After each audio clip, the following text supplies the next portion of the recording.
Ciao a tutti e bentornati nel mio canale Donne in 500. Nel tutorial di oggi vi farò vedere un procedimento per il ripristino e il recupero dei vetri delle auto. Nel mio caso ho lucidato il parabrezza di una Fiat 500L storica. Naturalmente questo procedimento può essere utilizzato su tutte le tipologie di automobili.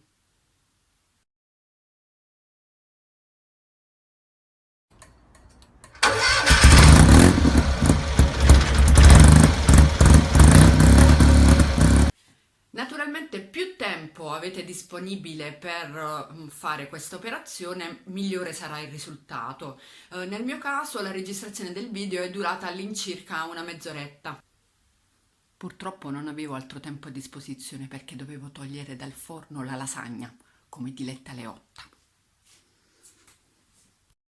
Fondamentalmente il problema del mio parabrezza è il solco creato dal precedente proprietario con i tergicristalli, è piuttosto profondo. Quindi in questo video voglio tentare il recupero del vetro. Allora, per prima cosa procedo a staccare i tergicristalli. Nella Fiat 500 basterà sollevarli e tirarli energicamente. Ecco qua. All'interno della guarnizione della Fiat 500L c'è una modanatura cromata. Attenzione, questa non è in effetti un metallo, ma è una plastica cromata, quindi dobbiamo proteggerla per evitare che possa opacizzarsi. Voglio anche recuperare e eliminare i graffi che, non so se riuscite a vedere, rendono opaco il vetro. Questi graffi però sono un po' più superficiali. Allora, procedo a proteggere le modanature coprendole con del nastro carta su tutto il perimetro.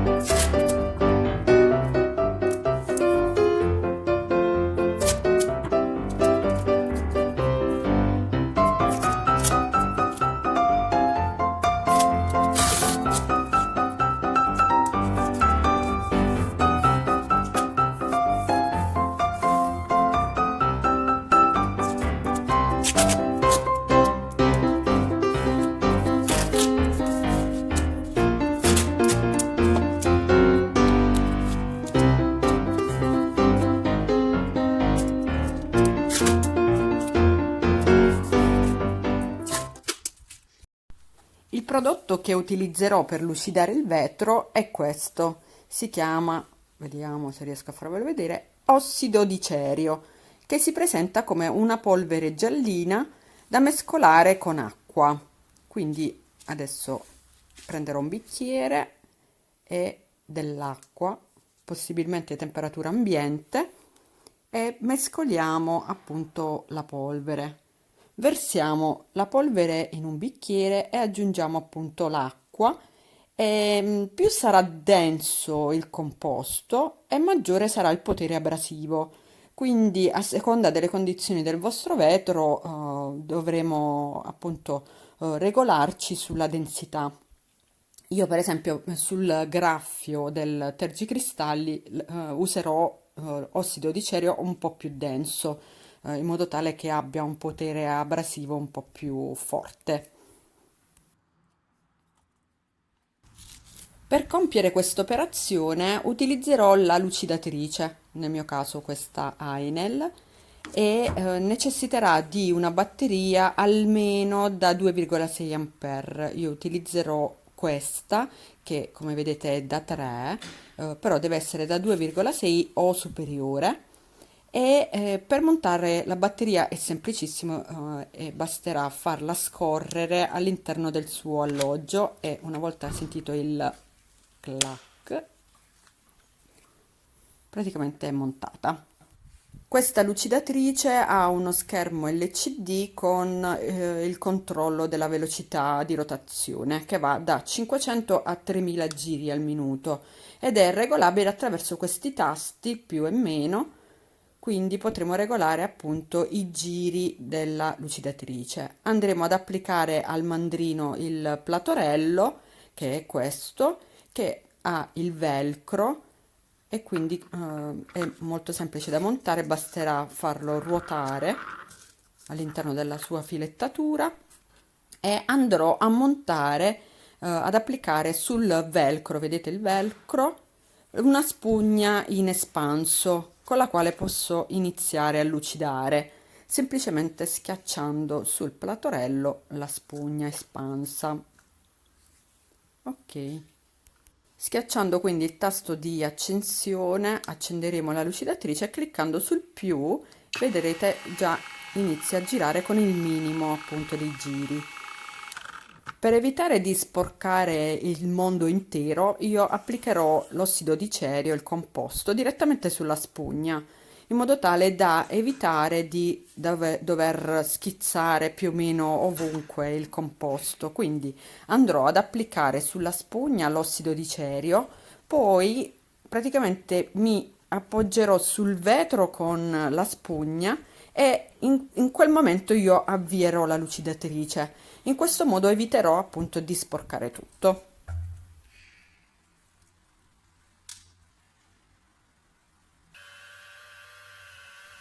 Nel frattempo che compio queste operazioni vi parlo un po' della lucidatrice, che è dotata di una grande impugnatura sul corpo macchina, ma in più ha una impugnatura supplementare.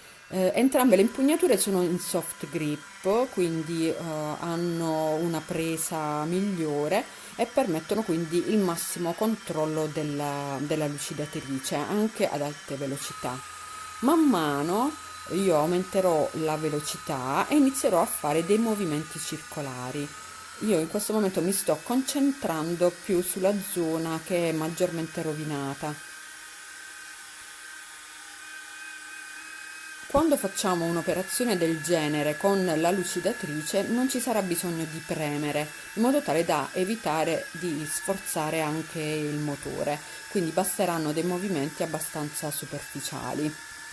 E a proposito di motore vi parlo anche della tipologia di motore di questa lucidatrice, che è un motore brushless, che tradotto dall'inglese vuol dire senza spazzole. Solitamente all'interno del motore ci sono delle spazzole che trasferiscono l'elettricità agli avvolgimenti di rame del motore attraverso lo strofinamento. Il motore senza spazzole invece, non avendo contatti striscianti sul collettore del rotore, risolve il problema della manutenzione. Funziona per campi elettromagnetici perché c'è un rotore con dei magneti permanenti, uno statore con degli elettromagneti in bobina e c'è una sequenza di eccitazione degli elettromagneti che impone appunto agli elettromagneti il movimento.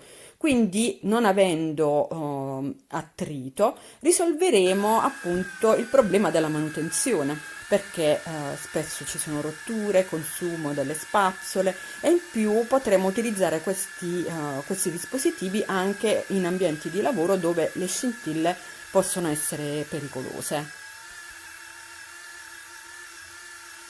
Continuo quindi ad insistere sulla parte più rovinata con l'ossido di cerio un po' più denso. Dal lato meno graffiato invece passerò all'utilizzo dell'ossido di cerio in maniera un po' più diluita perché i graffi sono più superficiali. Alla fine staccherò la spugna e applicherò la cuffia lucidante e andrò a rimuovere tutto l'ossido di cerio in eccesso e tutti gli aloni.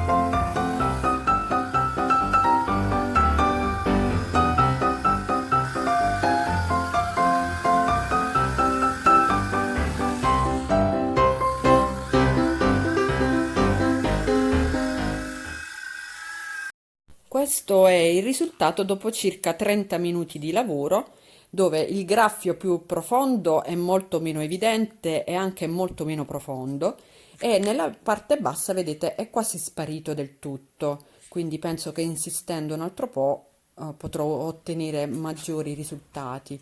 Mentre nella parte in cui i graffi erano più superficiali il risultato è veramente ottimo. Il vetro è ancora da levigare, ma posso ritenermi davvero soddisfatta.